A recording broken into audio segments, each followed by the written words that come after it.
ప్రొద్దుటూరు దసరా. భక్తులు ఓవైపు, బతుకు తెరువులు ఓవైపు. పాదరంగు పూసుకున్న బతుకు చిత్రాలెన్నో. కర్ర పట్టుకుని కదలకుండా నిల్చున్న పిల్లాన్ని చూసి మన కళ్ళు తడుస్తాయి. బొమ్మలమ్ముకుంటున్న అమ్మల కళ్ళల్లో బిడ్డల కడుపు నింపాలన్న ఆశ కనపడుతుంది.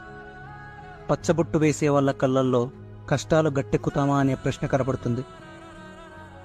కళాకారుని పాట చెప్పకనే చెప్తుంది ఆ పాటే అతనికి 3 పూటలని. వీళ్ళకి తెలియని విషయం ఏంటంటే ఇవన్నీ అమ్మకి వినపడతాయి. అమ్మని నమ్మి వచ్చినవాడు ఆనందంగా ఇంటికెళ్తాడు. ఇదే సత్యం. మా ఊరి దసరా ఆశల్ని బతికించే దసరా, ఆసరా చూపించే దసరా, ఆనందం పంచిచ్చే దసరా.